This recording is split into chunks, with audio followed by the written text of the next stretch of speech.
Good evening, everybody, and welcome to the final round in Brazil of RTG Monday. And what an evening I'm sure we've got in store for you tonight. We have got a sprint race tonight, and around probably one of the better tracks when it comes to actual racing, which is always great. Brazil, such great overtaking opportunities, always brings out the best racing in everyone. And we also, I believe we have a championship to decide. I will come to that shortly, but we once again have alongside me Matthew in the comms box. Good evening. Good evening, Marcus and everyone. Oh dear, you looking forward to this one tonight? I am, mate. It's first sprint race commentating. Looking forward to it. Hopefully a lot of action. Yeah, it's basically the same, just more action and less laps, which always spices things up a bit. Obviously, we got short quali now, so your usual qualifying session that we're all used to. That will set the grid order for the sprint race, and then I don't know how many laps it is at Brazil, but like 11 or 12 laps, give or take. It's like a half race distance. Only ever need to do, you don't need to do a pit stop. You just do one set of tyres. And then the finishing order of that sprint will decide the starting grid for the main race. Points on offer as well in the sprint race, but not as many as the main race. So let's check in, shall we, with the driver standings coming into the last round.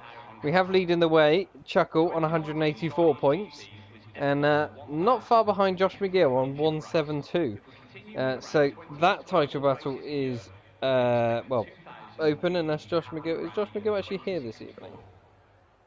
Yes, he is. Yeah. He is. For a minute, I couldn't see him on the screen. So that's what we're going to be keeping our eye on this evening. Jeez, it's been a long day. Leave me alone. In third place, we got Paul Jones, who's out of the championship running. He's on 146 points, but he is he's very close to being overtaken by Chuck, who's only 2 points behind him. And hot on their heels is AJ Baker and that second Mercedes. So it's all to play for. And Matty Jones, don't discount him. He's on 128 points, so he could overtake one or two people there. Prodigy in 7th, Bugatti 8th, Leaning Man 9th, and Royal Rumble rounding out the top 10. All pretty much close on points, so there's a lot to play for. And the constructors, Haas leading the way on 328, Mercedes 309, so very close there, and again, all to play for. Ferrari out the running in 216, and they're miles ahead of Williams in 4th. So they're the battles that we'll try and keep an eye on as much as we can this evening. I do apologise in advance. Matthew knows I have been very ill this evening, so if I'm speaking doolally and not thinking, blame the drugs. But who have we got going? Oh, we got AJ Baker setting the opening banker lap of 108 888. What a lovely number that is to get us going. Who's your money on for pole position though, Matthew? Who's a good qualifier in this grid?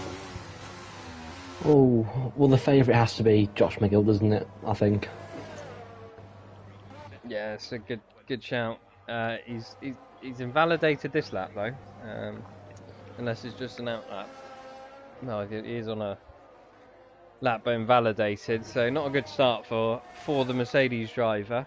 Obviously we got Chuckle as well to keep an eye out for, as Prodigy now goes very, very quickly, and at 0.3 quicker than Chuckle, who's also gone into P2. So Chuckle maybe not the best qualifier, but quite, very good on the race pace. Always seems to qualify up there, but never quite on pole, but always there in the races, which is where he gets his consistency from. Bugatti Sloven, if I remember rightly, had a storming race last week, or did really well initially, but fell back up into P2. So great show of pace from him.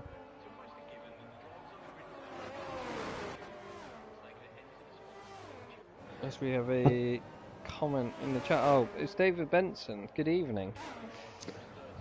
I'll tell you what though, Marcus, back to your point with Chuckle not being a good qualifier. Yeah. I think it's sort of track dependent with Chuckle in qualifying. Because I think on most tracks he doesn't feel too confident to push in qualifying, but he can be there or thereabouts in the top 3 around most tracks. Yeah, it's a good shout. It is good. Yeah, confidence is a lot, and I think especially in this game, it's easy to be quick on this game. It's finding those extra few tenths you really need to like throw the car around. I mean, I'm speaking like I'm a good qualifier. I'm not. You know, you're a better qualifier than I am. So. Yeah. Qualifying is my specialty, I think. Yes, Mr. Saturday, George Russell himself. I mean, what would you say is the secret to getting a good quali lap in? Honestly, for the first 2 rounds I go around in short qualifying, I don't push to the maximum, and I have fuel in the car still, so I'm sort of finding out the track.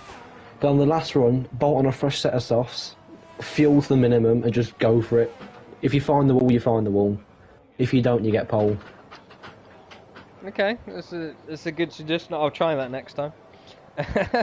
Just don't try and find the wall. Yeah, that's half the battle. As we have watched Josh McGill set a lap.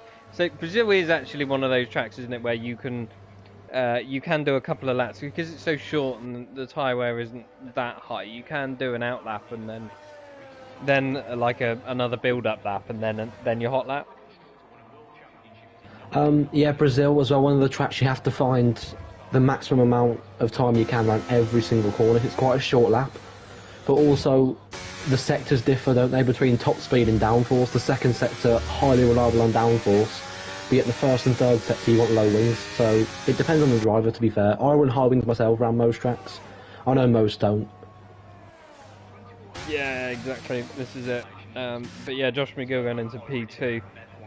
Paul Jones with a storming lap though into P1 on a 108.2, so it's a great opening lap from Paul. He's obviously been sweating it out the past couple of days, I reckon. Yeah, knowing Paul, he's sat there since 6 o'clock in the morning sweating Brazil. Yeah. But may I just add, Josh McGill did that lap.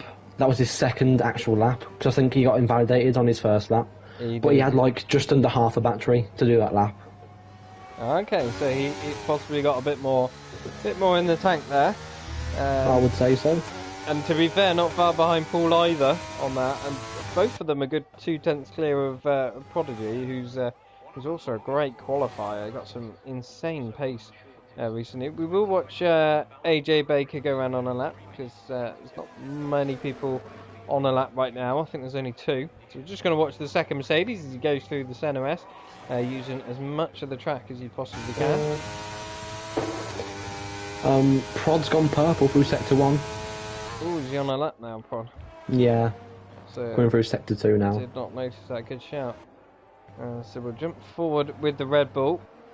See what he can manage through the middle sector. Tight and twisty, like you say. You really need the downforce and got to get a good flow, good rhythm going through on these corners. Feeding one into the next, and then down into the bottom sector. He's a tenth and a bit up, so not quite a good enough middle sector. Can he pull anything out the bag on the last sector?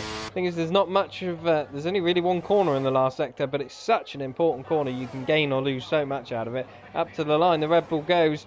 He's going to be improvement, but it's not enough to beat Josh McGill. Not by much though. Very, very close. Let's watch AJ as AJ now comes in the pits. He's decided to give up on his lap. Prost on a lap. He's 6 tenths up. Yeah, so we watch the green Aston Martin go through the green infields of the Berlin circuit. Through the hairpin he goes, get on the power, and that's a bit too much. He nearly did very well to keep that out the wall. Very well caught in the end, but yeah, just a bit too eager on that throttle. Unfortunately for the Aston Martin. Now watch Josh McGill now. Looks like he could be on a lap. Through sector 1 he goes, pretty much matching his previous best, just a tiny bit down. Oh, that was very wide. I thought that was a validation, but he kept it in somehow. Up into the middle sector he goes. Easy corner to lose the back end on when you start pushing through that. He's got a little bit of oversteer, but he's all good. Just trying to push the limits as much as he can on this lap. He knows he's got a bit more time in the bag, like you say, Matthew.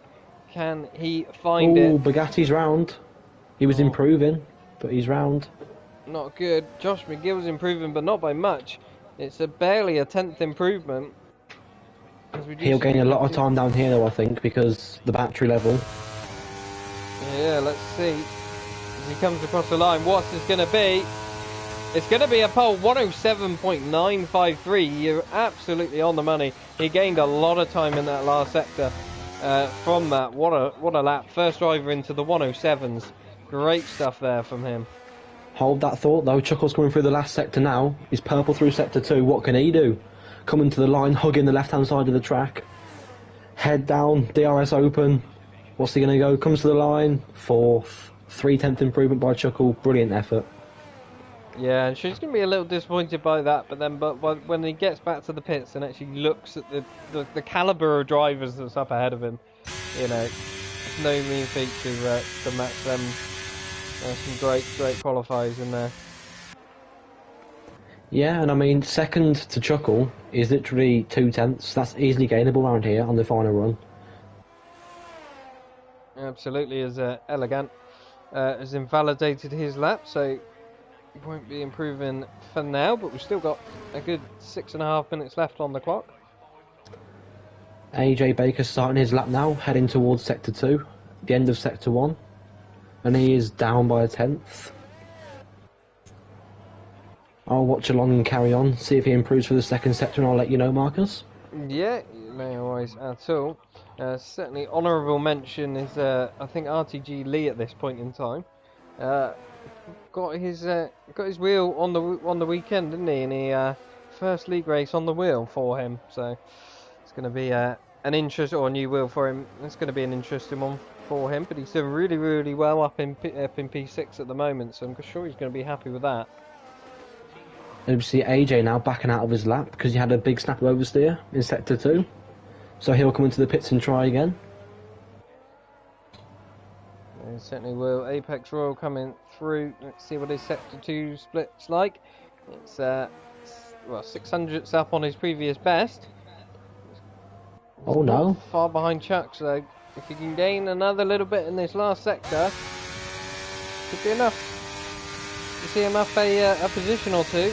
He's not hugging the tightest line. It is a good improvement, a 10th improvement, and that is enough to see him up to P5. So good lap from him. I'll tell you what, Marcus, AJ backed out and tried to go again. We see Josh McGill retiring. Is that in the pits? I think it is. It is. So I think he believes he's got pole for the sprint. I'll tell you what, a man in his position, as we see, wow, Aki go P5, a 108.6. That's a great lap from Aki. Cracking from Aki. Yeah. And he's still got another run to go. Impressive stuff. But yeah, no, as I was saying, with Josh McGill, that's a very bold statement that you're in the championship fight. It's all to play for. Wow. Is he just trying to save as many softs as he can, expecting safety cars in the race? Not too sure. As we see AJ coming through the last sector now. Will he pit and carry on? Or no? He's coming to the pits. He was improving by just under a 10th. He's thought it's not worth it. He's not going to gain a lot of places. He's back into the pits. And he's going to wait for his final run in Q1. Short qualifying. Yeah, as we saw Kingsholm there go up into P10. It's a good effort from him. Royal Rumble now, coming up to the line in the AlphaTauri, currently in P14. Will this be enough to improve him? Will improve his lap time, but not improve his position. Very close to the back of Elegant, but not quite. 4 minutes on the clock, not long remaining. People will start making a think about their last lap, but bear in mind, in Brazil, it doesn't take much. It's a very short lap, so you can leave it very late to come out. Danny on the lap, I believe, is the only one, maybe. Coming around the last corner. So see what he can do then, as he's not set a lap time yet. Is he going to hug the tightest line? DRS open. He doesn't hug the tightest line. But what's it going to be? Comes to the line, 14th, a 109 flat. Very close to Elegant and Matty Jones as well. All of those guys very close on time, it has to be said. So half a tenth here or there would make all the difference to them. It certainly would. Speaking of Matty Jones, he's onto a lap now, and he's gone purple through sector 1. No, I'm not concerned about Bugatti's line through the last corner. It was way off, but anyway, it's definitely jumped back with Matty and see what his middle sector's looking like as he comes through. Oh, a little bit of a Ooh. wiggle there on the back end, but he keeps it in check. I don't think he'll lose too much, but he definitely lost a bit, and a great improvement, 6.5 tenths improvement in the middle sector. So this is looking like it could be a brilliant lap indeed. Up to the line he goes. Keeps to the left-hand side, shortest run. What's it going to be? It's going to be P3 from the Ferrari. 108.374. What a lap from him. Amazing stuff. Amazing. Did not see that coming. That is a cracking lap from Matty. We see Prof now, the first to start the final runs. So I'll keep on board with Prof. Yeah, I want to really keep an eye out for Chuckle as well in that championship fight. Currently in P5, his rival is in P1 and retired as well. So Prof 5 tenths up through sector 1. Sorry, Marcus. No, it's all right. You carry on. Going through sector 2 now. Good improvement from him. Keeps it nice and tight through the corner of turn 5 into 6. Want to tip that nose in. Now into 7, difficult corner. He's not hugging the tightest line. Decent exit. Very tricky corner here, not to lock up the front right. Really hard on the power. Yep, brilliant. Nice exit again. Traffic in the way. Oh! Prost writ it off. Who was that got in the way? It was Chuck. Chuck's got a 5-place grid penalty for that. Oh. And I'm sure Prof will not be happy with that at all. No, absolutely not. That is disaster. The last thing you want is to make contact with anyone in qualifying. That is horrendous. Not good at all. We will watch Chuckle though, as he is the championship leader currently. That's a big snap of oversteer through turn 1. That is not ideal for the Haas driver. So it's going to hinder his sector 1 chances. Oh, sorry Marcus, Apex way out in the wall at the exit of turn 2. Another late retirement. Chuck retired as well, exit of turn 1, so that's 2 drivers in the space of 2 corners, writ it off. Yeah, not good, and I'm sure there's going to be some stewards reports.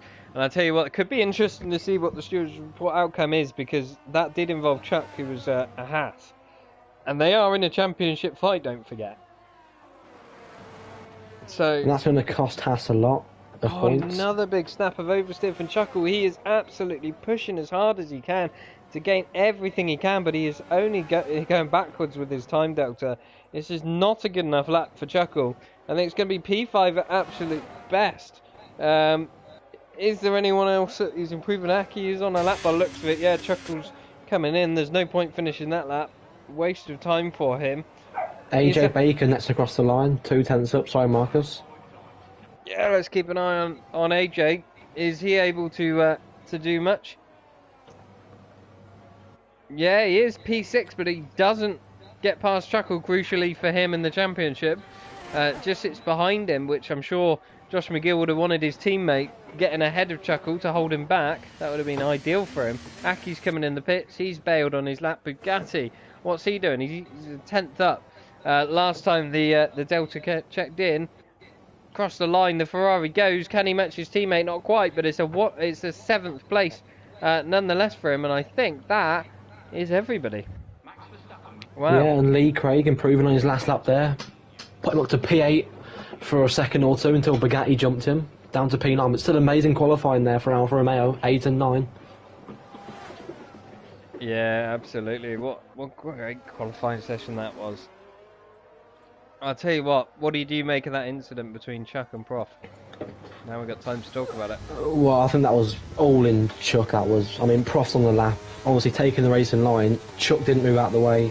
Maybe didn't see him, I don't know, but that's definitely, I think, Chuck's fault.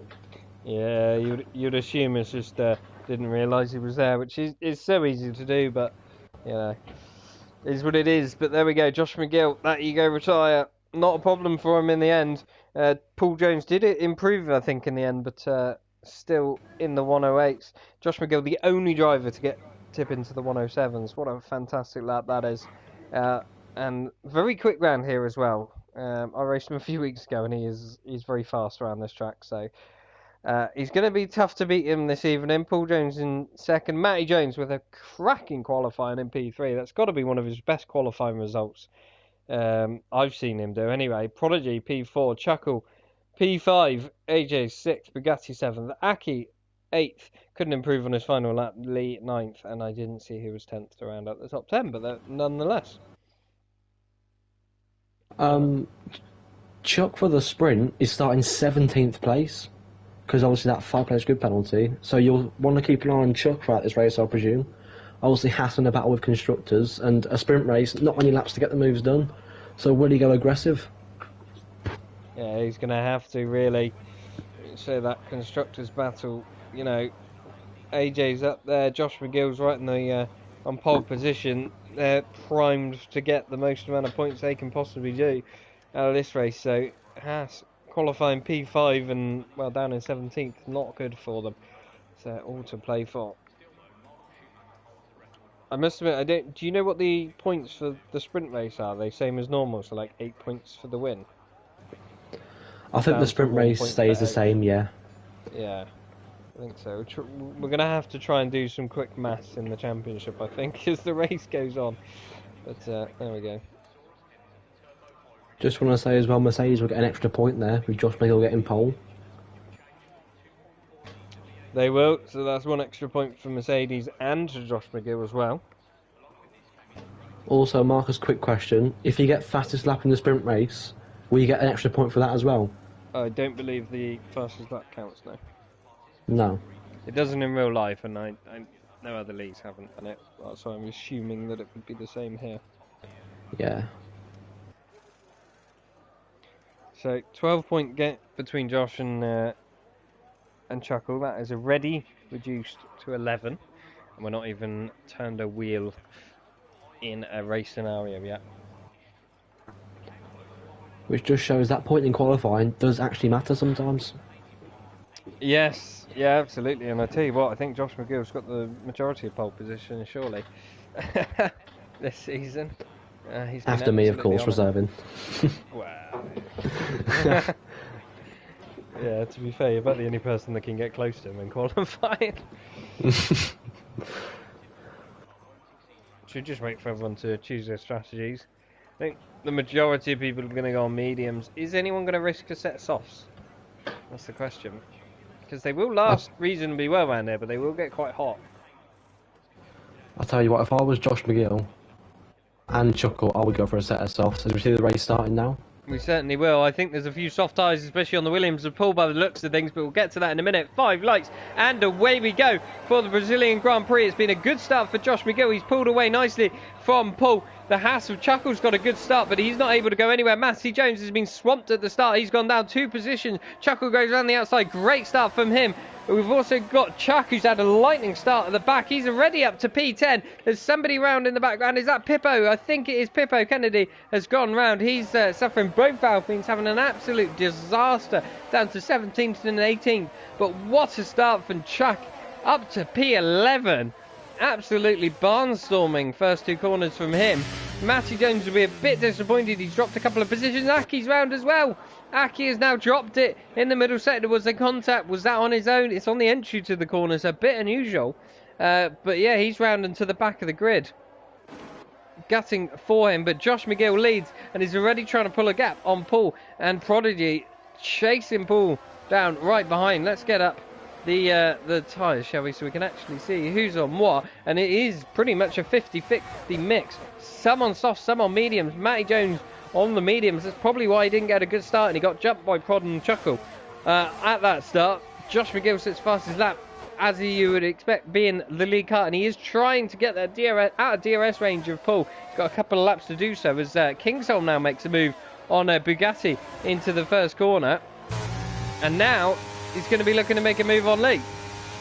Right behind that Alfa Romeo, Lee on the softs, the McLaren on the mediums. He's going to sit behind for now and wait for DRS to be enabled, perhaps.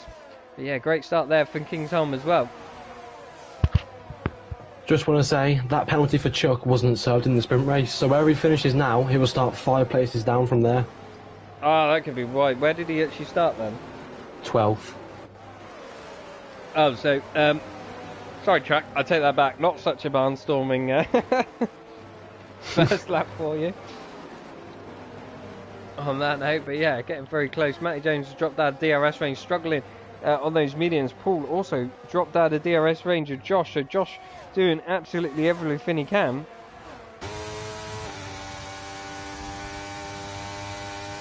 And that is not ideal for Paul, and he's going to be under threat from Prodigy in a lap or two's time when DRS is enabled. There it goes. So next lap round, we'll have a go. Danny gets past Bugatti. They don't need DRS to make a move. Who was that going very wide in the background? I think that was Prof. And a bit of a moment going quite deep into turn one. It's cost him a couple of positions. Might cost him another to Apex Royal here, as the Alpine decides to fly past now here with DRS and into turn 2, 3, whatever they go. But Prof's going to go back up the inside. They're going to be side by side into the middle sector. The Alpine has the inside line and takes it. And through he goes. Great stuff. Yeah, Prof went to make a move, I think, on Royal Rumble and went too deep, and that cost him position to obviously Royal Rumble and Apex Royale. So not a good move for Prof. No, exactly not. And you see through the middle sector, that's where Matty Jones is struggling most. Those medium tyres just not firing up quite as much. Is that Kingsholm having a moment? Sorry, Marcus. Yeah, Kingsholm had a moment and Chuck gets straight past him. Yeah, quite a few drivers go straight past him. That has cost him a lot of positions. What did I say about that last corner? It may be one corner, that last sector, but you make one mistake and it costs you so much. As the Alpine goes for a move at the inside, that's very late. There, McLaren has to brake incredibly late as well to keep ahead of him, and he does so. That's great defending in the end from Kingsholm. Gave him room when he didn't necessarily need to. And yeah, good stuff from those two. Is AJ Baker, Marcus, getting past Matty Jones into turn 4. Sorry to cut you off. Yes, he certainly does. Couldn't find him for a minute. And up into P5 AJ goes. See whether he can make any inroads on the top 4. Well, I'll say sort of top 3, because Josh McGill's running away with it at the front. I think he's measuring himself now on those softs. He's got the gap to a second and a half and sort of holding it there. The clever stuff from him. But watch, because Matty Jones is going to be on right on the back of AJ's gearbox now, and DRS enabled. He doesn't get a great exit out of that last corner though, does Matty, and Lee's now all over the back of him, but both have DRS.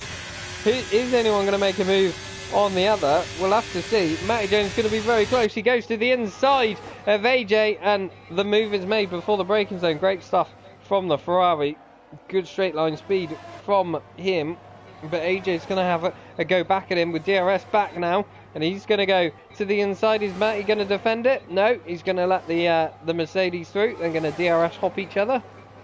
Which is Kingsholm sides up and move on the outside of Royal Rumble of turn 4.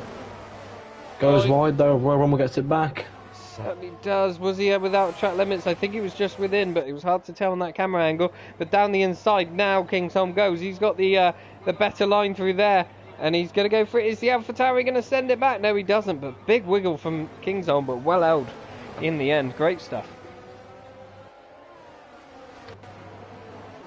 What did we say about Brazil? Always brings out the best racing in people. And, it's just a track that allows you to go side by side and make moves in unconventional places like the one Prof's making on Apex Royal right now. That is not a place you would normally make a move, but great stuff from the Aston Martin. But he gets a big wiggle coming out of the last corner, and now he will not have DRS. Apex Royal will have DRS, and I think Apex is going to get him back now as Matty Jones gets past AJ in the foreground as well, and Apex Royal gets the move made, and Prof's going to be kicking himself once again. Maybe he should have waited for a more conventional overtaking spot. AJ sizes up into turn 4 and gets past him before the braking zone. So getting the move back with DRS on Lee Craig. Absolutely, as Chuck now gets move made on Danny, but not quite. Danny's coming back at him up the inside. Chuck doesn't have much battery left. He has the inside line again, which is what you want through that right hander. Very difficult to hold it around the outside. There's a Red Bull in the background going to send it. It didn't White, I think he backed out of it last moment. Not an easy place to make an overtake, that. But fair play to him for realising it was a little bit late. Good stuff in the end. And Lee on the back of Matty and AJ, this battle continues, and I can't get the feeling Lee's a bit bottled up behind these two. He looks like he's potentially quicker than Matty, as Prod gets past Paul now into turn 1. So there's a change for P2. Oh no! Prod's in the wall, and he's out! Prod has retired, and is that going to be a safety car? It is going to be a safety car as AJ gets ahead of Matty as well, and that's going to spice things up a bit. My goodness, wow, who saw that coming?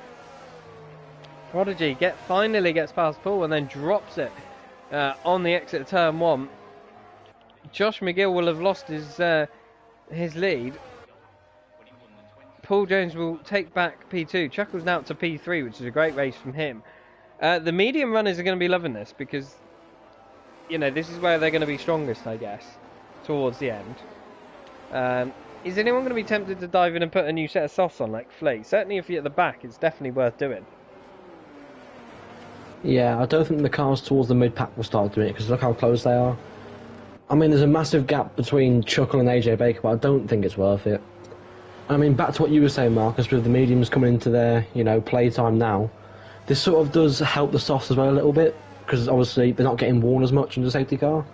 So this could also help the softs along with the mediums.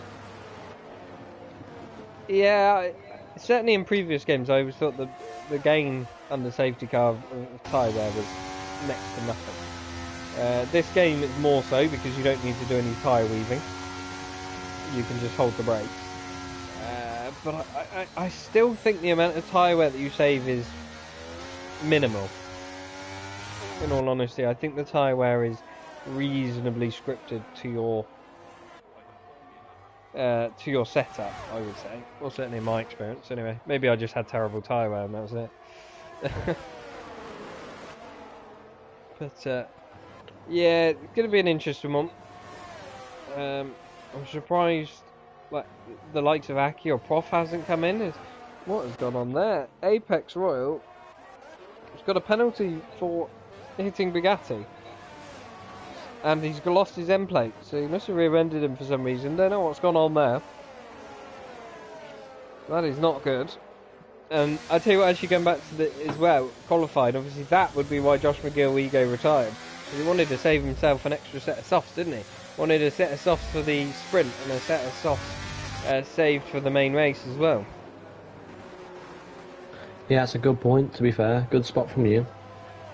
So this can only benefit him in the race as well, because he's going to have that extra brand new softs, which make a big difference. I tell you what, I think Josh McGill does like a soft medium, but can he make it work around Brazil with a high tyre wear? I don't think so. I think the strategy will be a medium to hard or a hard to medium with no softs in play. But obviously safety cars can change that with your strategy, can't they? If a late safety car comes out, he's got a fresh pair of softs to bolt on at the end. Yeah, I'm trying to think.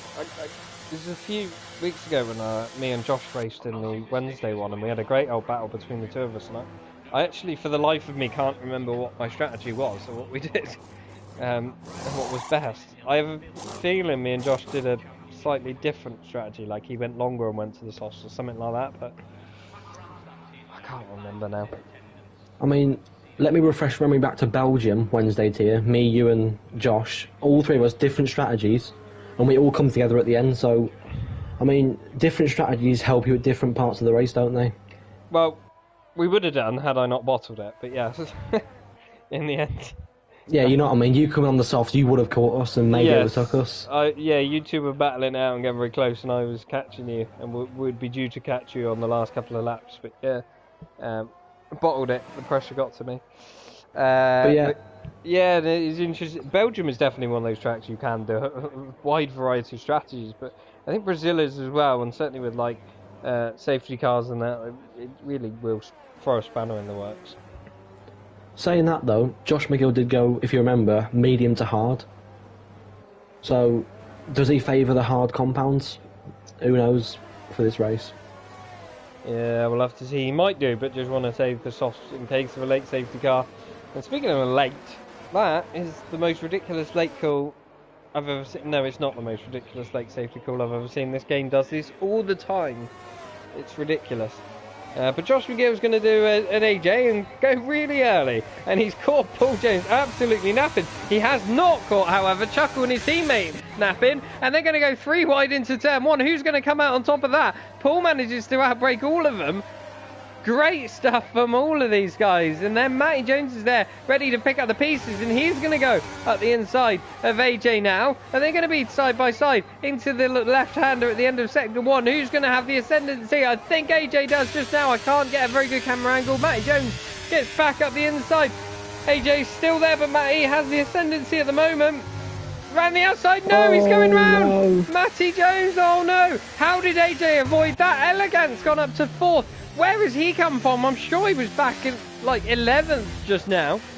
Wow. Chuck up to P6. Lee, P6. Kingsholm now makes a move on Danny. They're side by side in the middle sector. The AlphaTauri goes up the inside. LGE tries to hold it around the outside. Can he make that move? No, he cannot. Danny has the position for now. Great stuff. Flea's now dropping a couple of positions as well. It is all going on this restart. Oh, who's that? Is that Bugatti now? The other Ferrari is off the track. It's not a good restart for Ferrari. And here we go once again. Kingsholm, Danny and Pippo now getting involved in this tussle into turn 1. What is going on? Who is ahead? Nobody has any idea.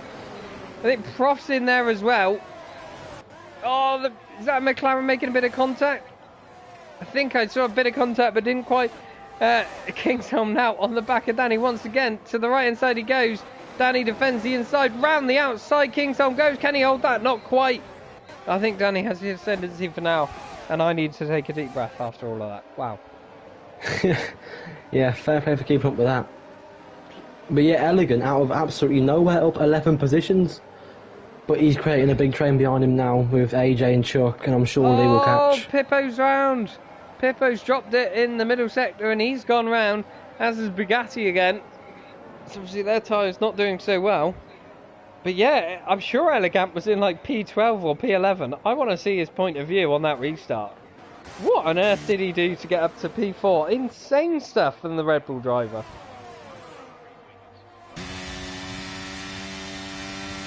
And Josh McGill does get that great restart. Not only did he get a great restart, but he forced the guys behind him into 3 wide into turn 1. And that dropped them even more time. And tell you what, Elegant looking very much under pressure from AJ here. Lee gets himself a corner cutting penalty, not ideal. To the inside the Mercedes goes though. That Red Bull has no battery. Maybe that's how he got so far up. He used all of his battery because he's run out already. Mind you, we are on the final lap. You don't need to save all that much. And through for P4, AJ goes. And Chuck now on the back of Elegant. Can he make a move anywhere in this middle sector? I don't think so.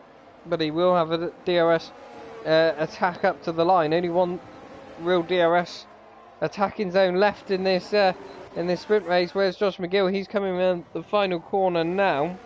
He's got a comfortable lead and will take this sprint race victory, it looks like.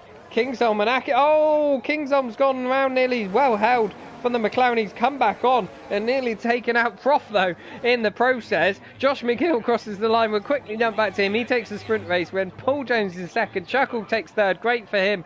AJ fourth. Elegant. What a I don't know what to say. What a safety car restart for him. Lee drops multiple positions due to his time penalty. Aki and Danny separated by 0.058 by the line. Danny snatches it just about. Chuck up to P6. Great recovery from him as well. Goodness me. What do you say about that? Action-packed. I mean, we said it would be drama, but I didn't think that. No. I mean, driver of the day for the sprint, Elegant. It's kind of hard to argue with that. I would agree. It's really hard to argue with that. That's just purely from those last few laps. I really, really want to see his point of view. To see how he did that. I don't know. It's almost like he cut a corner. Or just found a shortcut nobody else knew, because he just went from like P11 or 12 up to P4. It was crazy. Fair play to him. I think he just straight line sector 2. Must have done. But yeah, I mean, the game didn't give him a penalty for it, so fair enough if it works. But no, honestly, like, yeah, whatever he did, or maybe he just avoided all that chaos, everyone backing off, and he just took advantage of it. And absolutely, hats off to him. Some great stuff there. Yeah, Josh McGill gets 8 points, so that's another 2 points gained over Chuckle. So the gap was 11 points after qualifying. It should now be 9 points going into the race.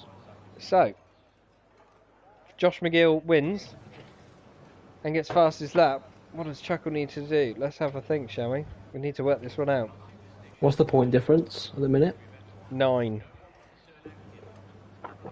So if Josh wins and gets fastest lap, Chuck needs to get, I think, P3. Sorry, Chuckle needs to get P3. No, because it'll be 5th. Oh no, actually, yeah, because the RTG scoring system is different. Because then he'll win by 1 point. Chuckle will, if he gets P3. Okay, so he's in the position he needs to be in then, in that case. So if it finishes like this, Chuckle's won. Chuckle needs to get P3 if Josh wins and gets fastest lap.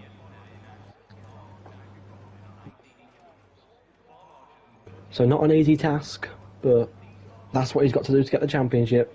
And I mean, Josh McGill, I wouldn't put it past him getting the win and fastest lap. Trying to find where the point system is, but I don't know where they... It's 28 for top, isn't it? 23 for second and 20 for third. Yeah, something along those lines. I was trying to get it up on my phone so I could keep referring or 20, back to it, but or 25 for second and 23 for I don't know. Don't know what they've done with it. But if Josh McGill wins and gets fastest lap, Chuckle needs to get at least P3 or 4, I think. And if he wins without fastest lap, then Chuckle, again, still needs to get third. Can he get P4? How many points would P4 be? 18, I think. So yeah, he has to get P3 no matter what, I think Chuckle does. So the fastest lap's almost irrelevant then at that point. But that's just presuming that Josh McGill wins. Yes.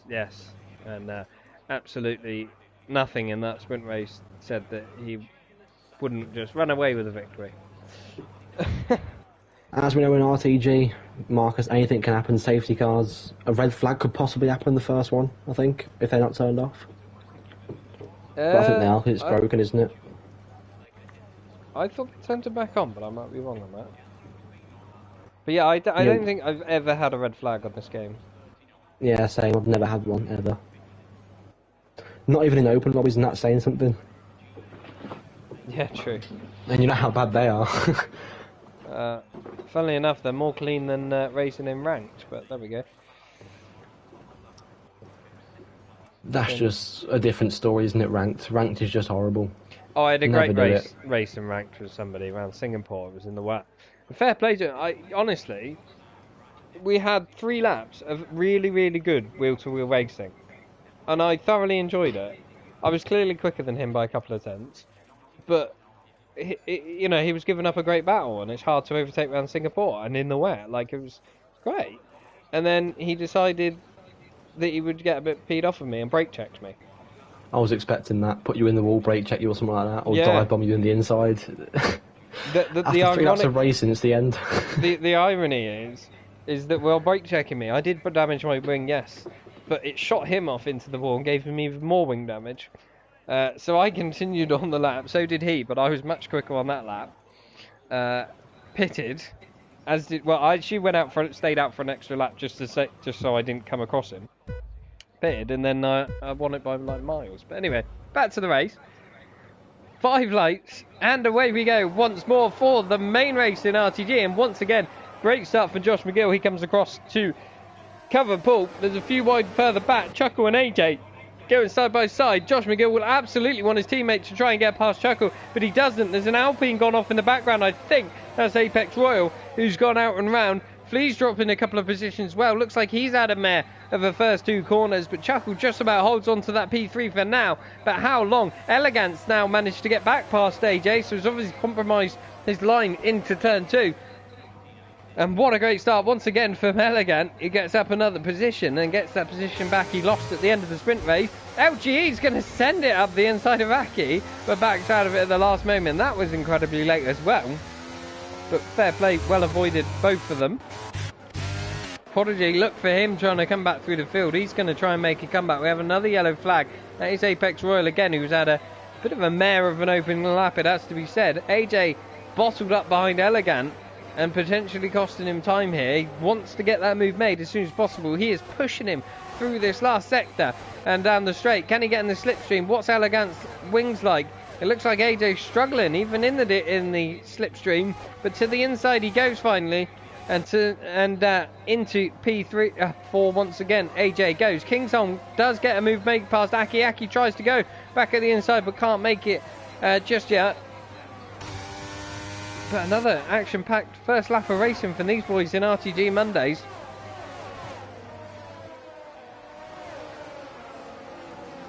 Ooh. And I am starting to lose my breath a bit as Royal Rumble makes a move on Pippo. Pippo trying to come back around the outside of the Alpha Tauri though. Can't quite make that move. Will he be close enough to send one at the inside though? Into next corner, not quite, unfortunately. But I'll tell you what, Josh McGill up front pulled a massive lead over Paul nearly. He's got him out of a second already and out of DRS range. Paul going to be disappointed with that. Josh McGill going to be over the moon, especially considering his teammate is behind Chuckle and oh, maybe not anymore. Commentator's curse. AJ gets a big wiggle on coming at the last corner. Elegant gets that position back once again. These two unintentionally having one of the greatest tussles in the last few laps of racing we've seen. Great stuff from them both. Josh McGill fastest lap. He is on the medium tyres. We will check in with everyone and see what tyres everyone is on. Elegant on the hard tyres, so he's having a great start given the fact he's on hards. Kingsholm on the soft, so they've helped him propel him up a couple of positions. Aki also on the hards, but despite being on the hards, having a good start and holding his own. So looking very good at this stage in the race.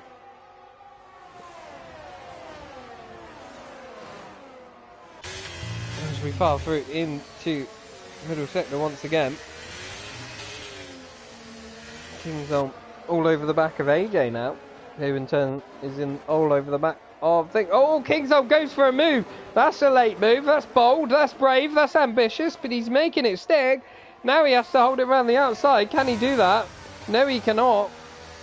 Thanks for that and terrible camera angle. We couldn't see a thing. But yeah, now he's in the slipstream of AJ. Can he make a move? He's on those soft tyres. He's got a lot more grip. He's trying to use them while he can. Lee Craig, Marcus down the entire Prof at turn 1, backs out of it, but he gets rear-ended by Matty Jones. That sends him into Prof. Lee has a little wiggle. I think Matty Jones gets rear-ended there by Danny as well. So 2 cars touching each other, but Danny now sides with on Matty Jones into turn 4. They're going to go side by side into turn 4. Who can come out on top? Danny does down the inside. Brilliant move by Danny. And that allows them for Prodigy to sneak through on Matty Jones. Prod now on a charge, coming from the back of the grid. Yeah, we want to watch as Aki makes a move on Kingsholm. Lee Craig goes wide. Danny down the inside, sorry Marcus. Lee's coming back at him again down the inside. But Danny now will have the inside for the next corner. Sends one. Lee Craig backs out of it. So Danny gained 2 positions, I think. Yeah, there's a good spot there, and even on the hard tyres as well. Lee really giving it his all. And I was going to comment about the hards with Aki getting past Kingsholm as well, making a difference as Chuckle now gets past Paul into P2. So absolutely in championship winning position right now. Is Kingsholm, did he make a mistake or did he drop back a couple of positions there? No, Chuck just overtook him. I just got on the straight. Overtaking my Chuck. Prof now looking very vulnerable to Danny, who gets himself all out of shape coming out of turn 2, and that's going to allow Lee another go at the inside, and he's going to go at the inside of Prof as well. Can he make that move stick? Not quite. He has to settle in behind, but at least he's made that move back on Danny, so I'm sure he's going to be happy with himself for that. Oh, Aki's round again. Round. Same place. Same place as he went round in the spin. He is going to be cursing right now. As Lee does make that move on that Prof. He's going around the outside. Great stuff for Lee on those hard tyres. Amazing driving. He's got the inside line. He should just run it out wide. And that's exactly what he does do. And great stuff. Now Danny looking to take advantage of Prof being offline, but can't quite do so at the moment. Can he do it through the last corner? He gets a much better drive than Prof does at the final corner. And this might be move made and done unless Prof's running really low wings, but I think he's okay. And that battery light came onto flash, so I think he's running out. He certainly is, but Danny is as well. Everyone pretty much flashing away. They're all wasting their battery, and we're only on lap 6 of 36. Calm down, lads. There's a long way to go in this race. As they all file through in single form for turn 1. Somebody went a bit wide there. I think it was an AlphaTauri of Royal Rumble, but he's all good. And yeah, great. Matty Jones gets a penalty for speeding in the pit lane, so he must have... oh no, I was going to say, did he get damage in that? But no, he's just retiring. He's giving it, and that's really gutting, I've got to say, for Matty Jones after... Oh, who's that? That's Prodigy. Has spun for the second time this race, and he is round.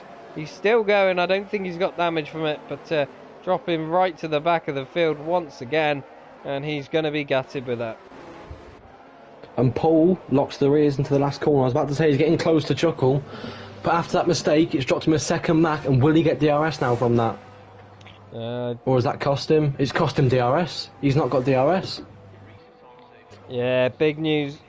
Big news in the championship. I mean, don't get me wrong, Chuckle can still afford to finish third, but if he can run away with second, that'll be ideal for him. Although Paul does get a little bit back. I think he's just out of the detection point there. Let's just keep an eye whether that rear wing flap opens. No, it does not. He did get very close to getting it back, which fair play to him.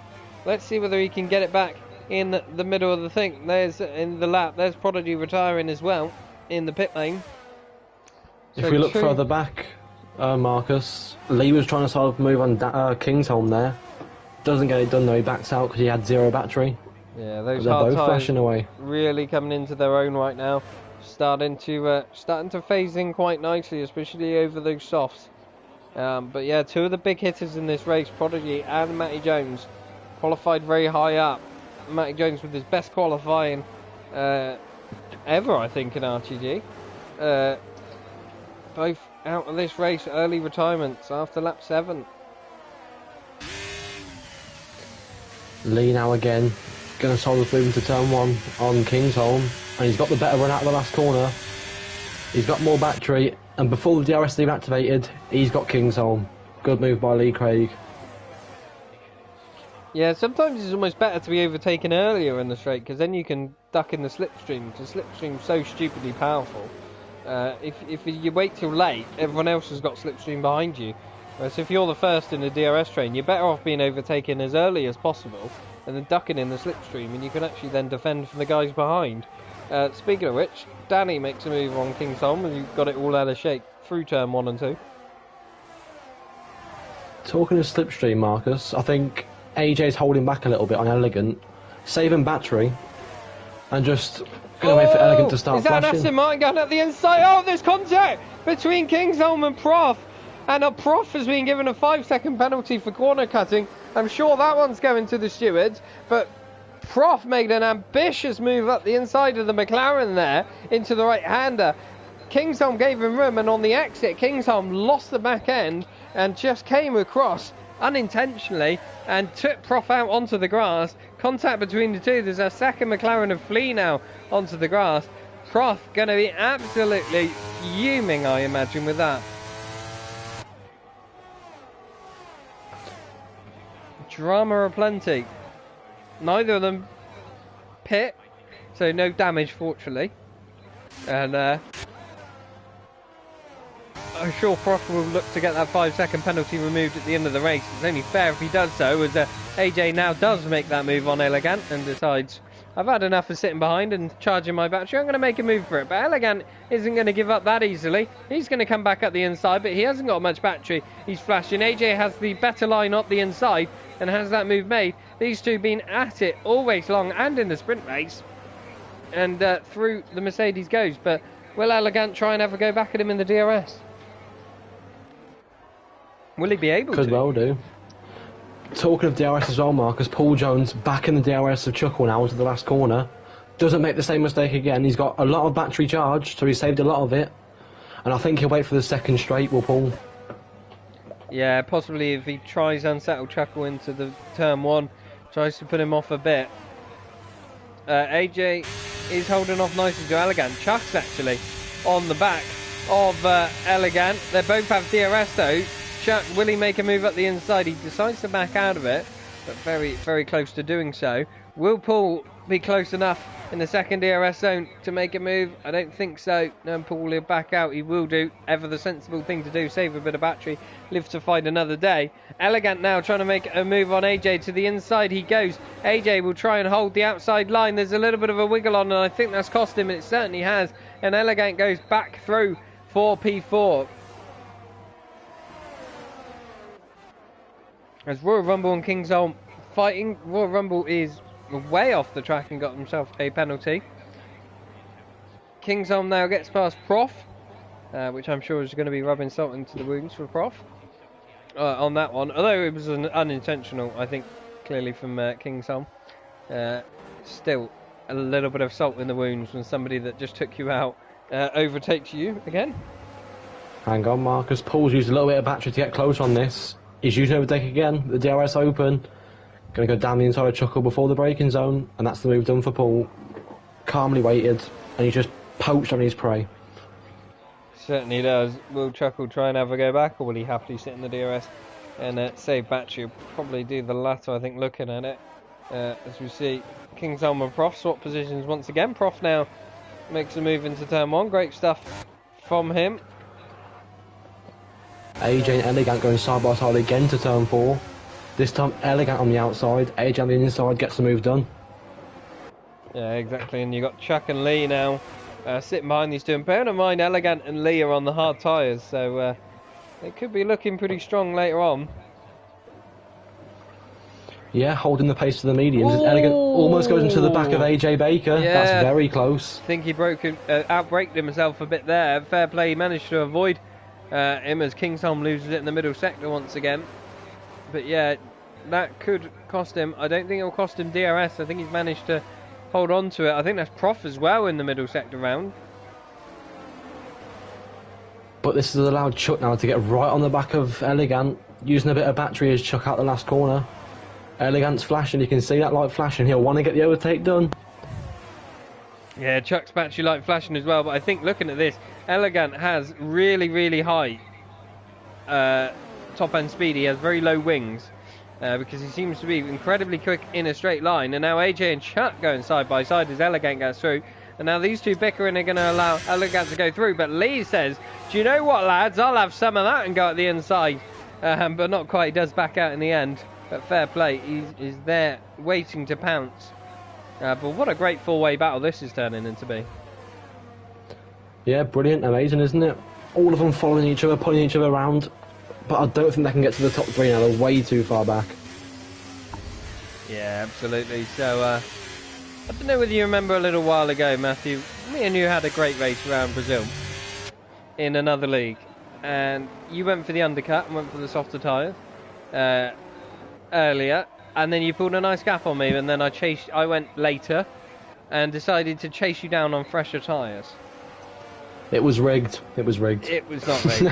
He was just I play with the racing line on normally, and you had no racing line, so that's your natural habitat. Oh, here we go. Excuses. As we see, AJ Baker coming closest to Elegant and gang into zone 1. He's not even close. You're avoiding the question here. You're avoiding the question. No. But my question was, as he actually is getting quite close now, we will come back to the question while we watch AJ tuck into the slipstream now and pull to the inside. Elegant's not even going to defend this time, and through the Mercedes does go into turn 3 once again, or 4, whatever you call it. Elegant, there's a little wobble by the looks of it, but keeps it on track, all good.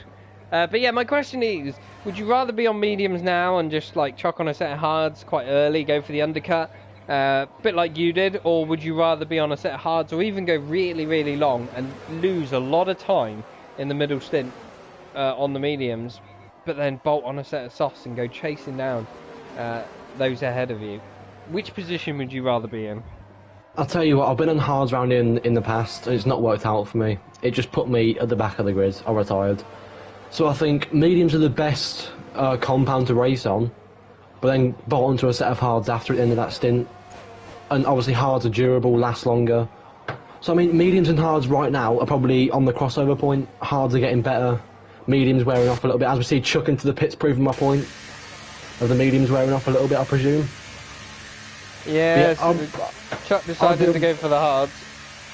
I'd rather be on the mediums, I think, at the minute, and bolt on a set of hards at the end. Yeah, it's a difficult one, and certainly on last year's game it was definitely hards, I would say, because of the tyre temperatures, but this year the tyre temperatures don't seem to affect the grip all that much. The tyres go through phase, but it's more about where they go up and down quite a lot, but as we see Flea round. But the actual temperatures don't affect how much wear you have as much as they used to, so bolting on a set of softs is probably more worthwhile on this game than it was on last year's game, and bolting on a set of hards on this game isn't as worthwhile as it was on last year's game, vice versa. So it's an interesting one because the undercut is so powerful. If you pit now, you're going to get a massive undercut on those around you. You know, we're talking seconds. You're going to be 5 to 8 seconds ahead after a few laps. But those tyres are going to be so powerful at the end of the race. Tell you what though, Marcus, Chuckle sitting back in the DRS of Paul has recharged his battery lovely, and I think he's sided up a move now into turn 4. Paul's to the inside, Paul's not even going to defend, and straight through he goes. Certainly does, and into P2. So this race looking very good, and with the battling of that group behind, and Elegant being on hard, a bit of combination of things, they've now got a 10-second gap to the guys behind. As Lee now tries to make a move on Elegant. Can he hold that round the outside? He decides to back out of it in the end. Probably a wise decision. Never easy. As Elegant once again nearly goes into the back of AJ there. Very late on the brakes in that corner compared to others, obviously, but not adjusting his thing as Chuck gets himself a time penalty for corner cutting, so he may be getting an undercut, but he's going to be vulnerable later on with that. Kingston retires. That is in the pits. He's had enough. He's had a pretty abysmal race, as to be said. Elegant really struggling on this lap in that middle sector. His car is all over the place. Lee right at the back of him, but once again we see those low wings on Elegant are going to come into play, because now Lee is going to struggle to get past him. I think Lee running higher downforce, and Elegant's already coming back at AJ despite being so far back. And into turn 1 he goes, and that is almost impossible to defend for AJ. He's trying his best nonetheless. And now you've got AJ and Lee once again side by side behind. Both have the DRS. Who's going to get the slipstream? That's going to be a bit more powerful. AJ gets it initially, and now we'll get past Elegant into the next corner once again. And Elegant has a bit of a wobble, goes wide, and that allows Lee now through finally. So great stuff from these three once more. I'll tell you what, Marcus, I think Elegant didn't want to go for the move, but got forced to by Lee Craig behind him. So he's just attacking to defend, if you know what I mean. Being forced to go for the move because he doesn't want to get overtaken from behind. And that's just cost him 2 positions there. Yeah, it certainly has done. He looks like he's been struggling in this last lap, it has to be said. The behaviour of his car has been wiggling around a lot more, and you can see now he's in that third car in the train. He seems to be dropping off a bit more than Lee is on AJ. So, but I think those low wings, like you say, that just becoming so powerful while racing these two guys, as long as he sticks with it. But he is going to go for the undercut, so that's interesting, even being on those hard tyres. But that is a penalty for speeding in a pit lane, and that could cost him dearly, as AJ does lose the position to RTG Lee, who now goes up to P4 and is in very, very strong position on his new wheel. With those hard tyres, he's only going to get quicker because he's going to bolt on a set of mediums or softs at the end. So this is looking very strong for Lee. It certainly is, and that new wheel's paying dividends to him, isn't it? It is really helping him. Absolutely is, as Elegant now coming out the pits and going to be in a bit of traffic as well, which is far from ideal. He comes out right behind Danny, So, not good news for Elegant there. And it And I'll is tell you what, a long I way think to the end on mediums. Don't get me wrong, you can easily make it, but it is quite early, I would say, personally. Yeah, very early. You got to go over half the race distance on the mediums now. But I'll tell you what, Chuck did get the undercut, I think, on Elegant by going onto the hards quite early. Yeah, he certainly did.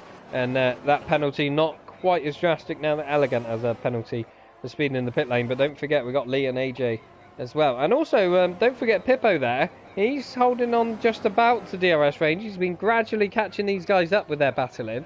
So don't discount the Alpine just yet. As Paul and Chuckle now go side by side. Paul manages to stay ahead for now. It looks like Chuckle may have had a little look at the inside. I'll tell you what, Marcus, this is a good point. When the people above Chuck pit, Chuck will come out 4th, I think, when everyone else pits, but they'll be on fresher tyres, obviously, towards the end. And obviously Lee Craig going on to a set of mediums, I'll presume, after this. So he might be quicker than Chuck and get the place back, but who knows? Well, this is it. This is what I'm alluding to, as we see Elegant does make the move now on Danny a lap later, but surely that has held him up a fair bit. And he doesn't have much battery to make much moves here. So it could leave him vulnerable. Let's see how his middle sector is. But yeah, no, this is what I was alluding to just now. As he gets a corner cutting penalty as well. Not good news for the Red Bull. It's going to inevitably cost him a 4th place finish here. But yeah, the undercut is so incredibly powerful. But then so's being on fresher tyres later on. So it's a weird one, and especially if you're on a train, you can be suckered into a strategy that you don't really want.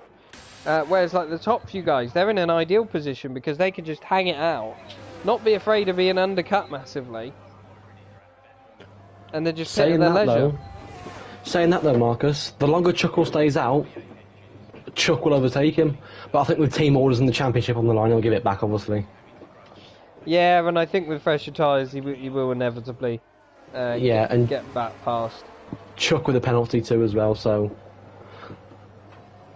You know, at the moment, pending any issues, the only threat Chuckle has really at the moment is losing position and losing touch of Paul, which they both seem pretty evenly matched on pace.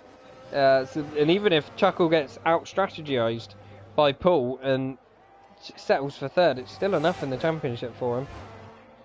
It certainly will be. And if anything, it could end up paying dividends now that he has dropped out of DRS range, as I say that. From Paul, so Paul having a massive push lap there and breaking that, which is quite interesting. But yeah, it could even be worth Chuckle just staying out extra long and bolting on those set of softs to ensure that he does get fastest lap, to make sure that he takes it off of Josh McGill. It may not matter, but he might not think that, and he might just go for it anyway. I'll tell you what though, Marcus, as well, speaking of the softs, I think with the top 3 going over halfway distance on their mediums, they're going to go for a set of goes up softs the at the inside end. of Chuck into turn 1. What a move from the Red Bull. It was quite late, it was brave, but he got that move made and through on those fresher tyres. He does go. Elegant on the mediums, Chuck on the hards, don't forget, and through he goes. And now Chuck's going to be under threat from Danny, who's on a fairly fresh set of soft tyres as well. Interesting strategy call from Danny. And we've also got, was that oh no, there was who was that? Was that Prof round? Yeah, it's Prof in the last sector. But yeah, sorry to interrupt you there, Matthew. What were you saying? That's fine, mate. I was just saying, I think the top 3 will bolt on a set of softs now at the end, because they've gone over halfway distance in the race. So there's no point going to a set of hards now for them, I don't think. Yeah, I would certainly tend to agree at this point. That's kind of probably what they're aiming for certain.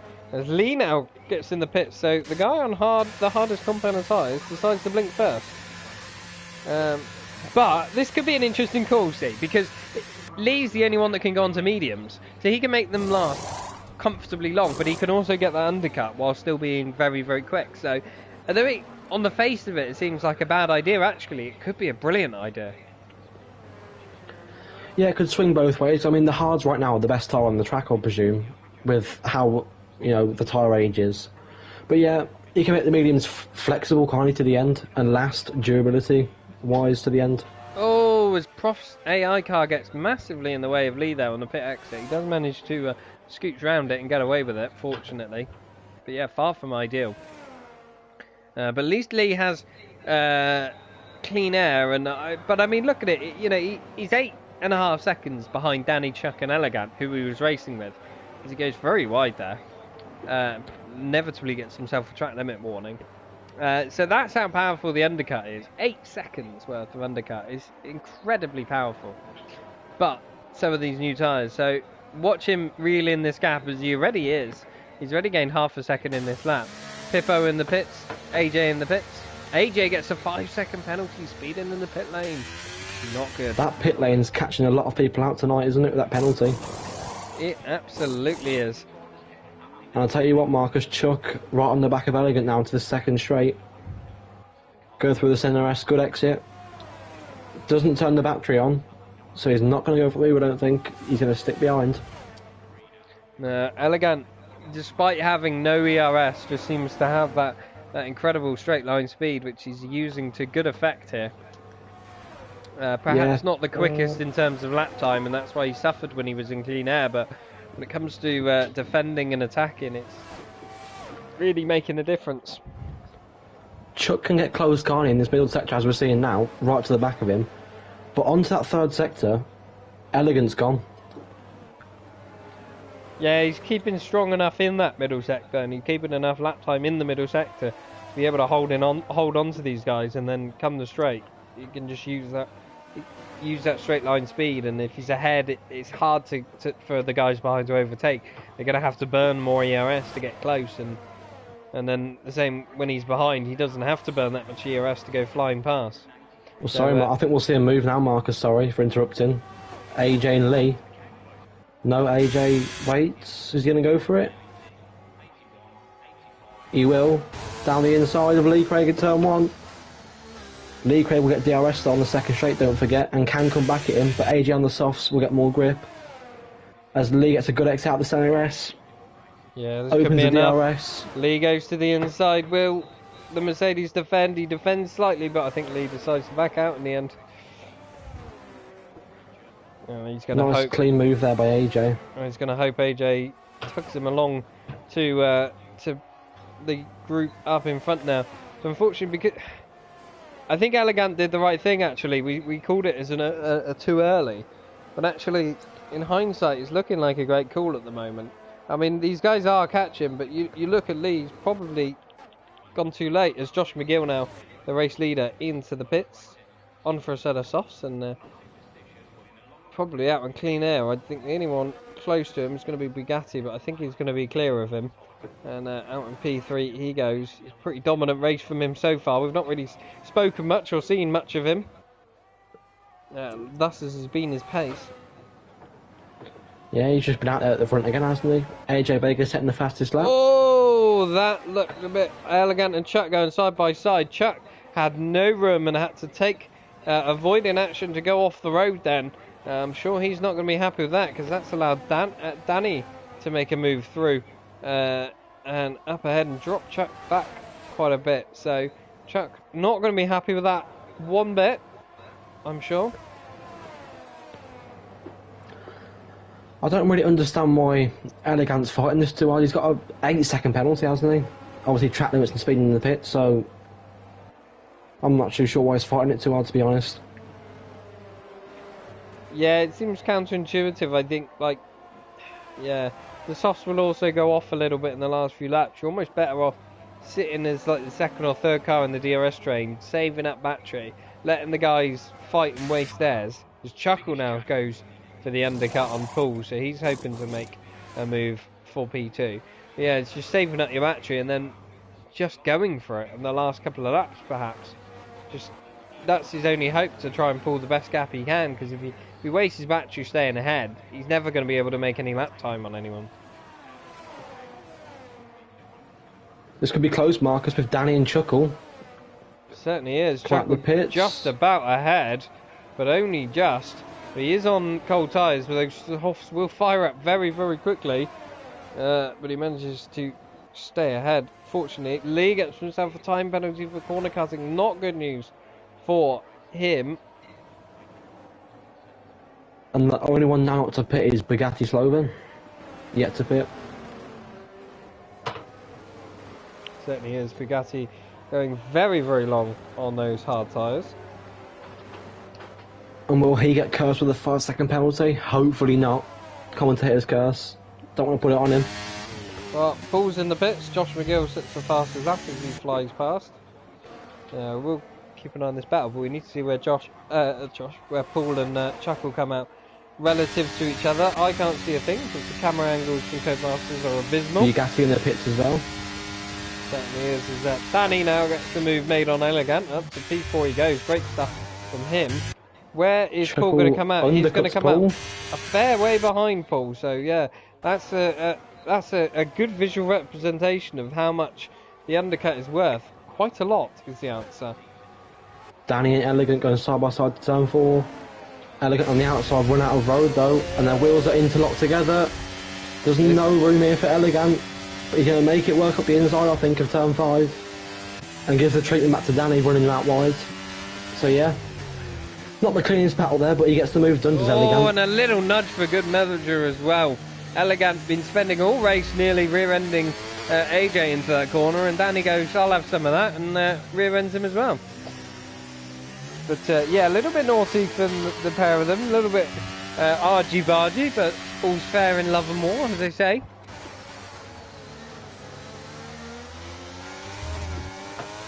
There's AJ on the back of Chuck as well, is very close. Yeah, a train of cars there with Danny, Chuck, AJ and Lee. And Chuck looks like he's the man on the move. He's got lower wings, he's going to go to the outside, he's going to use his battery. Will he be able to make that move? What a great position AJ has to watch this, and through the Hascos, and wow, what a move from AJ. He read that to perfection and got the up and under on Danny. Danny goes from P4 to P6 in the space of a lap. Sure, he's going to be gutted about that, but what great racing. What a spectacle we are all having this evening from these guys. I have no idea who's going to finish P4. It could be one of about 4 or 5 people. Great stuff. I mean, 4th to 8th Marcus on the DRS train at the minute, literally nose to bumper. Yeah, and don't forget 9th Pippo Kennedy there, and he's now in that DRS zone. Do not discount him. And he's on fresher tyres than a lot of these guys. AJ is on the freshest of anyone, along with Pippo and those softs. And I'll tell you what, Marcus, if my eyes are working right, 4th to 8th for the penalty and Pippo without one. So therefore he could gain a lot of positions on these last couple of laps now. He absolutely could. This is the most crazy DRS train I've ever seen on lap 28 of any race. As Chuck now right behind Elegant. Elegant's going very wide to defend this, but Chuck's going to go up the inside of the Red Bull. They're going to be side by side, a little bumping of wheels, but all's good.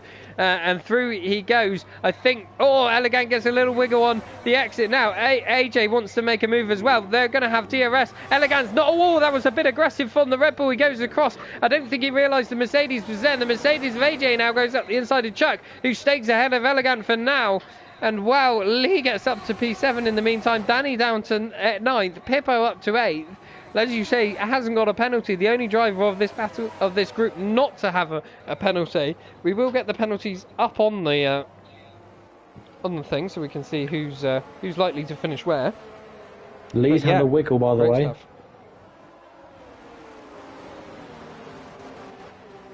And I'll tell you what, Marcus, Elegant 6th on track, but he's going to finish about 9th with his 8-second penalty.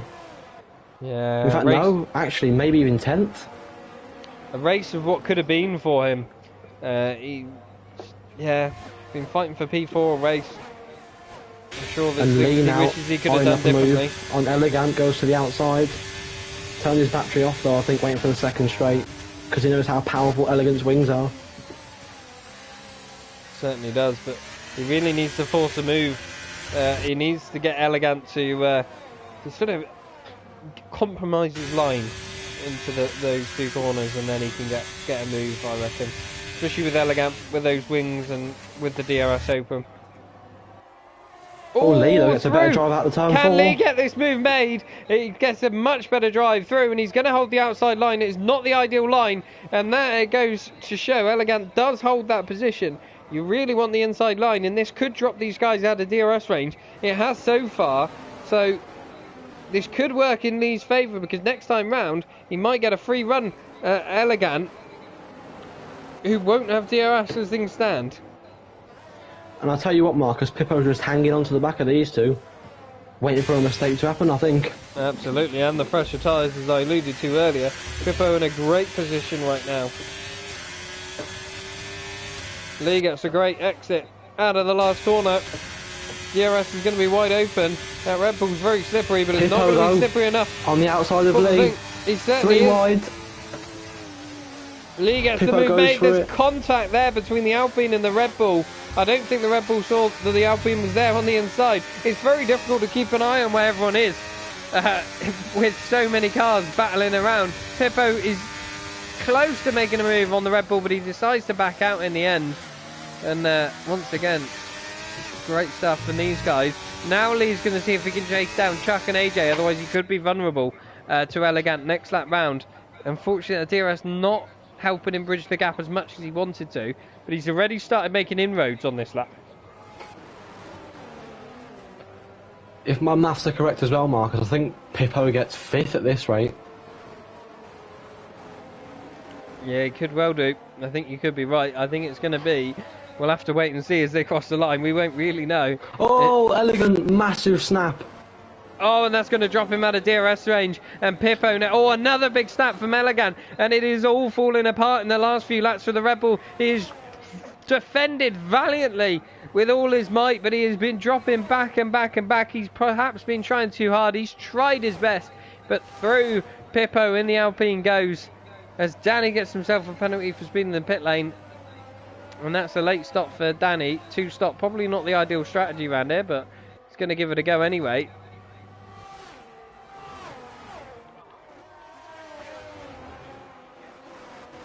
Is that Chuck holding on to the back of AJ with DRS very well actually on those hard tyres, and he could be in a good shout for P4 here because he's got less penalties than AJ does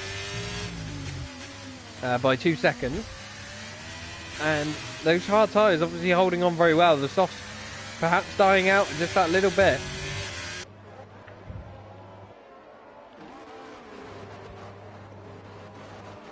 Lee unable to make any inroads on the top 5. Marcus, there's a battle. Second, sorry. Paul Jones now DRS open, overtake button, gets the move done pretty easily into turn 1.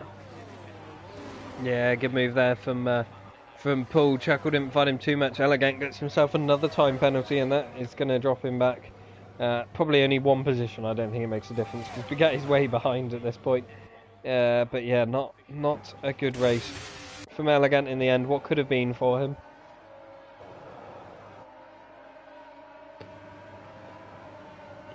As AJ and Chuck once again very close. Chuck gains in on that DRS. I think he's just using it to save battery, just pull himself along and keep within that. He doesn't need to make the move on track. I'm sure he'll probably want to if he can. Am I always playing tricks on me, Marcus, or is Josh Vigo actually 17.5 seconds ahead of Paul? I would love to say that your eyes are playing tricks on you, but I think Josh McGill is actually that far ahead, yes. How has he pulled such a big gap on Paul? Yeah. Pace. Just pace. Skill issue for Paul. Oh, it's that controller OP. Can you tell I'm salty about it? As Chuck now making the move on AJ Baker down the inside of turn 1. AJ goes very defensive there. Looked a little bit late, but looked okay. Chuck does and make the Pippo move. on Lee. Certainly does, but And I think AJ is going to try and go past. back at Chuck. Can he get close enough to make the move? DRS wide open, not quite. He's Lee cast Craig his down the elbow inside of Pippo. behind for now. Oh, Good move by Lee Craig, getting that position back. Sorry for cutting you off again, Marcus. No, that's all right. I was trying to... I'm getting my words all mixed up, and it's taking me longer to actually say what I want to say. Jeez. Oh, dear. I'm getting all tongue-tied this evening. But let's see what pace Chuck has now in a bit of clean air. You know, I'm assuming he won't be able to break DRS to AJ. But he's certainly in a stronger position right now. And do you know what? I'll keep saying it, Marcus, but Pippo can get P4 here, still. If nothing goes wrong for him. Yeah, he certainly can. That battling has actually helped Lee get a bit closer to the guys ahead. I'll tell you what, actually, Chuck nearly had broke DRS through AJ there. So I discounted his Chuck's pace very quickly, but maybe I shouldn't have, as Pippo now makes a move on Lee. And perhaps these two, if they can DRS each other, might be able to bring themselves back into the fight for P4 here. I think Lee's going to get DRS made and a move made up the inside back into turn 4. They're going to be very, very close to the DRS range. You can see the guys up ahead. They're not far behind. Bugatti has come out of nowhere. He was 10 seconds behind these guys a few laps ago. So where the hell has he come from? Well, Marcus, it's getting towards that stage now, driver of the day. Who are you thinking so far? I'll tell you what my vote is. If Pippo gets up to that P4 slot, he's gained, I think, 14 positions or 13. So he definitely has my vote at the minute, gaining 10 places already.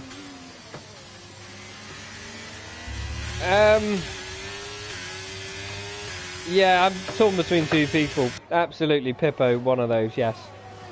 Undeniable, what a race from him. But the other driver, I think, for driver of the day, we have not seen all evening. Josh McGill. He's just been supreme, hasn't he? He's been untouchable. He has. Even through the sprint qualifying, he has been a level above anyone else. I'll tell you what we should do.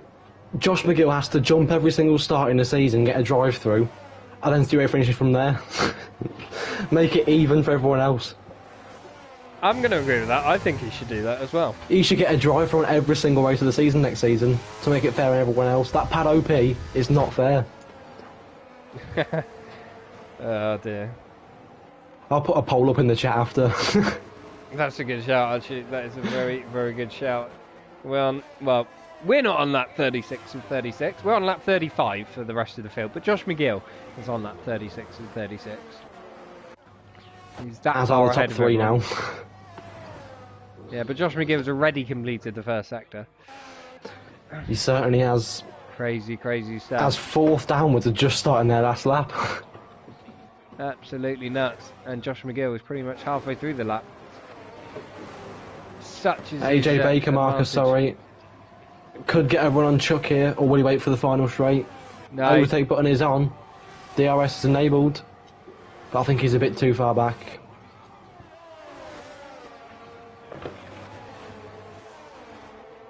And I tell you what, we might see 2 people swap positions on the final straight. We could see AJ Baker and Chuck swap positions, and Pippo and Lee.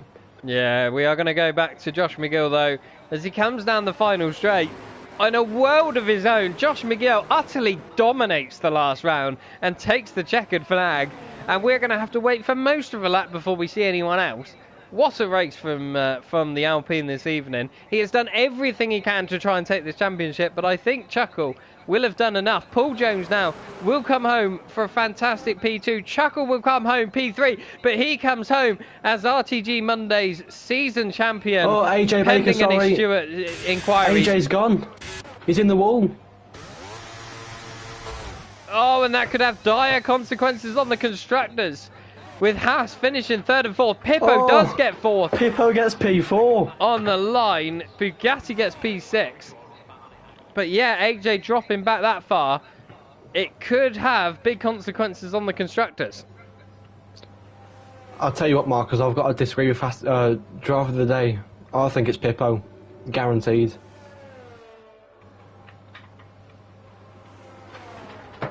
He's made 13 positions up. But Josh McGill obviously gets a hat-trick, doesn't he, on the final race of the season? Yeah, honourable mention to Bugatti Sloven as well, up 10 positions. That's a cracking race from him. I think it's between the two, though, isn't it? Josh McGill or Pippo. Yeah, I think perhaps we need to go away and have a little bit of a think. But in the meantime, I think we'll do some podium interviews, shall we? Yeah, I mean, Pippo gets driver of the day from the game, so he gets it. Yeah, but you know, the game's always right. No, it's not. It's like the furthest from being right ever. Let's tag these guys and invite. Oh, I need to take a breather after that. What a race. Yeah, I've not even drove and I'm sweating. But yeah, fair play to all drivers that finished that race. I mean, there was a few that DNF'd.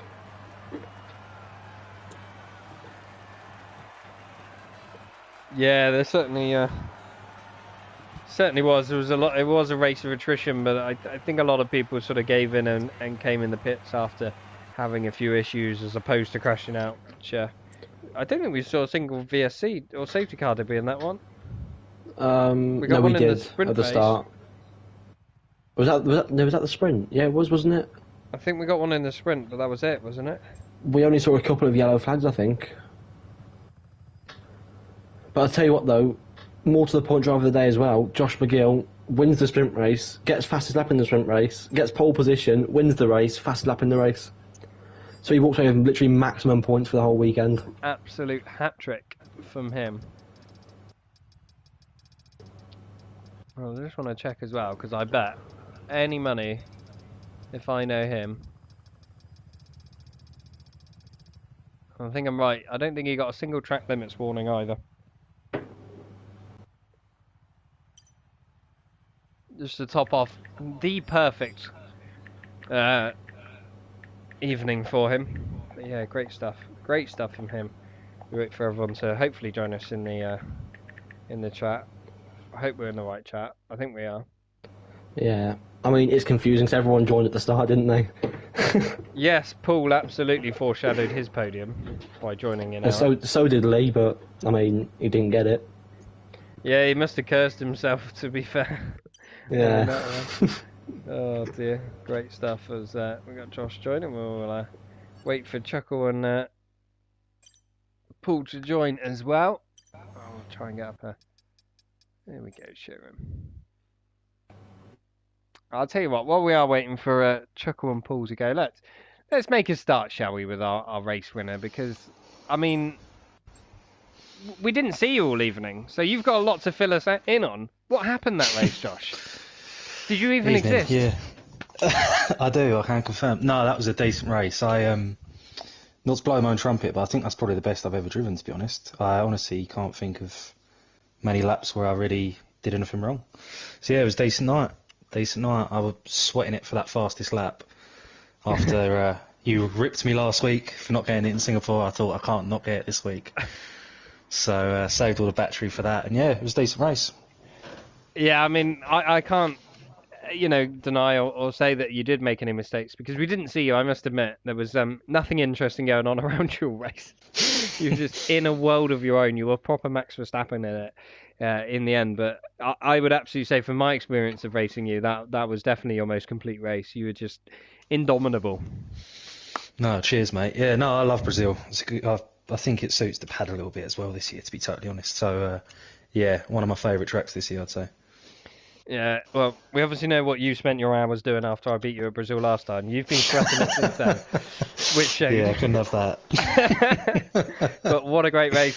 Unfortunately, I believe with our maths you have missed out on the championship. Not by many points, but you've done everything you could this evening to try and overcome the house driver of Chuckle. How does it feel getting that close? Said differently. My maths, I think it finished equal. I think, because I got the fastest lap as well. I think but we could be wrong. Did out because RTG has a different point scoring system. Don't forget. Ah, okay. We might need to confirm this then, but our maths put Chuckle ahead, but not by much. Okay. Well, it was a good season either way. It was another really tight battle, and Chuckle's just Mr. Consistent, always on the podium. So it was definitely a tight one again. It was a good one.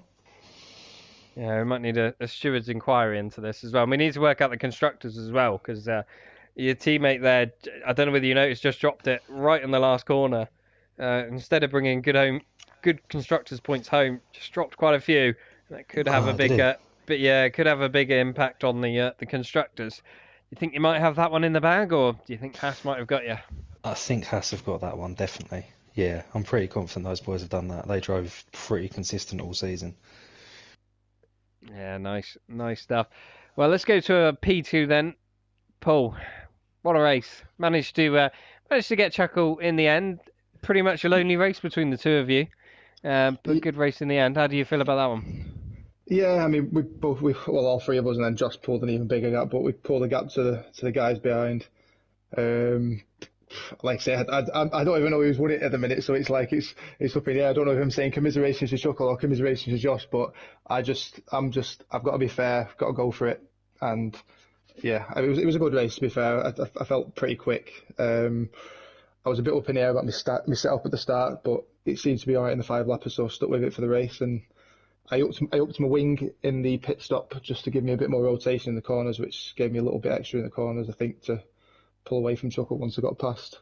I did actually try and steal the fastest lap on the last lap, but I had slim chance of that, obviously with worn tyres and not loads of ERS, but I had enough to get a lap in. But yeah, it was a good race. It was a good battle with Chuckle, to be fair. I enjoyed it. Yeah, we're talking Brazil's one of those tracks where strategy is so much because the undercut is incredibly powerful, yet being on those fresher tyres late on is as well. So, you went for the overcut, you went stay long, be undercut, and then go for it at the end, and it worked out for you in the end. Do you think that was what did it for you against Chuckle in the end, or do you think had you done a similar strategy, or even the other way around, you would have still got him? I mean, it's hard to say. Obviously, we're never going to know. Obviously, what would happen if it went the other way. But I was more concerned with what was going on behind us. So, like, I could hear a lot of complaining, and there was a couple of drivers getting in a bit of bother behind us. And I was looking at the gap, and I don't know what the actual pit time is here at Brazil. So it was about 21 seconds to Elegant, and I thought the last thing I want to be doing is coming out behind him. And according to my pit strategy, I was going to come out in 7th, which was a bit random because I don't think there was that many that sort of in that area which could have sort of got to us. But I can assure you there was a DRS train down to 9th. Right. Well, I was more concerned about that. And to be fair, I was expecting Chuckle to undercut me for ages, and he kept following me. And obviously, when I was going round, then I thought he's going to do it at some point. And eventually, when he did, I thought I wanted to see where he came out. And then when I realised he came out in front of Elle again, that's when I bit boxed the next lap. So, but yeah, I mean, again, I'm never going to know what would happen if I did the other way. But I felt pretty quick, not as quick as Josh like, but quick enough to get on the podium. I don't think there was any touching him tonight. He was off on one. He activated those cheat codes and away he went. I think I might try higher wings next time. Maybe the way to go. It could be. It's an interesting one set for certain. But yeah, lastly, not least, to Chuckle. We don't know. You could be the champion. Our mass makes you the champion. Josh McGill's mass doesn't. And to be honest, we had so much action in that race. Josh McGill probably had more time to sit down and get his calculator out than we did, in fairness. He did. He had the bit between his teeth tonight. He was going for everything. Every point he could get. Fair play to him. He was super quick. Yeah, you probably maximised your race, really. I mean, all you could have done was get P2 over Paul, I guess, in that race. That's what I was aiming for, yeah. I was aiming for P2. I knew my race. I couldn't race Josh for points for front. So I was just trying to damage limitation with points so I'd finish a couple in front of him still. But I'm sure my own maths puts it equal points. Yeah, yeah, and I've sat in my rig and looked at floor for a while. Well, maybe we're going to have to... I called you as the champion as you crossed the line, so I might have to re-record this. And I owe Josh a massive apology if that's the case. It's going to be close. I think we need an official review on this. I'm an unconfirmed champion at the minute then. Yeah. Is Prof and Aki not available to jump in? I was going to say, is Prof or Aki around? I could give him a ping. It's like Suzuka last year. It's going to be the most anticlimactic announcement ever. yeah, just us three say, yeah, well done, Josh. Oh, well done, Chuckle. Yeah. But then again, Chuckle got the actual celebratory commentary, so it works a bit better if he gets it. I can recreate it. Oh yeah, just edit over it. Yeah, exactly. I'll go back and we'll edit over the stream. It'll all be good. Nobody will notice. It's going to be close either way. Let's be honest. And what a championship fight it's been, regardless of who actually wins in the end. To be fair, I mean, who's won the most races if it is tied? I'm going to assume it's Josh because he wins every race he turns up to, doesn't he? Josh by a mile. I think I've managed to get 3 on board this season. I believe Josh has took every other one. 6. 6 race wins. Ouch. And a P2. Okay. Well, And every other race has been a did not attend. I think for next season we all need to chip in and get Josh a rig and then throw his pad out the window. Well- let's see if it's more competitive. To be I'll fair, tell you what, at this Paul. point, I'm going to bring in my co-commentator who's just about to chime out because he had a brilliant idea. For the admins, this one is, and Josh McGill. In fact, same for Josh McGill. We're doing it. We're going to let Josh McGill jumpstart every single race, give him a drive-through to make it fair for everyone else on the grid. Oh, I thought you were going to say we were going to Is rerun that in the Hungary. suggestions? Yeah, It's not suggestions, but it's happening. Trust me. Yeah, I don't have a choice in it. I don't know how close I would have been if I didn't miss that race. I would have been there or thereabouts, but I don't think I would have been top. I think I would have been top 3 definitely, but I'm not sure if I would have been contender in the last race. Well, I think we have a prof up here. Good evening, prof. First of all, commiserations about your race. Didn't go very well. Oh shit.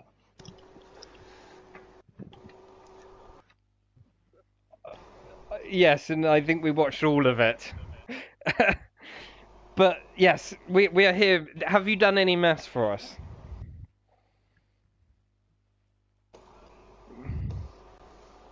All right, somebody kick him out of the chat already then.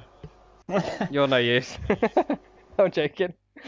Well, me and Matthew are trying to work it out, and we made it that Chuckle is ahead, but Josh and Chuckle make it that they're even, which makes Josh the champion.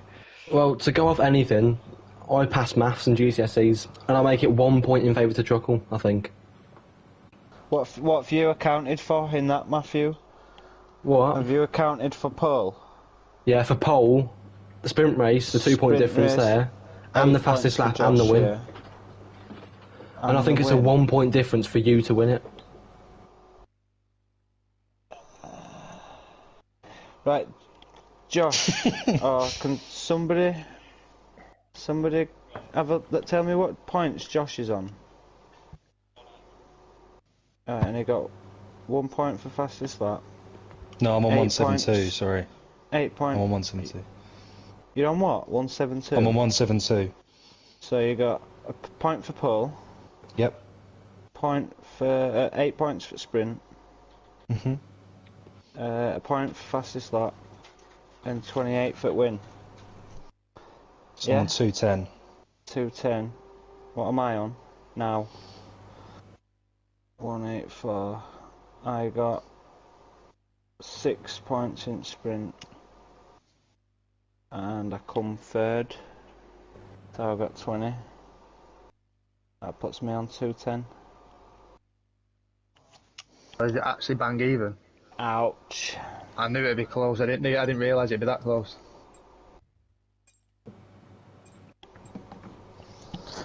And if it's Chuckle, bang do you- on equal, yeah, that means Josh McGill, who has won more races this season, is your new RTG season champion of Mondays.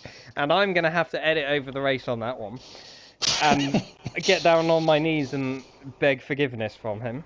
So apologies, Josh. I'm really sorry. No, mate, don't worry about it. Don't worry about it. I weren't sure the whole race either, to be honest. But well done, champion then. How does it feel? Yeah, decent. Yeah, I'm pretty happy with that. It's been a decent season. Pretty consistent, which was the thing missing in the past. So yeah, pretty happy with it. Yeah, it's just like I said, every race you turned up to, you've won by one, which I believe you came second in anyway. You don't get much more consistent than that, let's be fair. No, cheers, mate. I appreciate it. And it was a good battle with Chuckle as well, as always. Always clean, always fair. Been a good battle all season, really. So yeah, enjoyed it.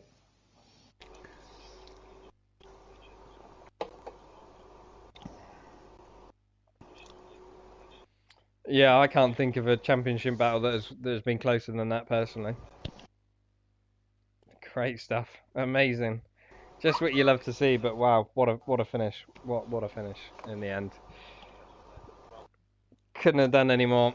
Couldn't have done any less. That was brilliant. But we will end the stream there. Pending stewards reviews. There you have it.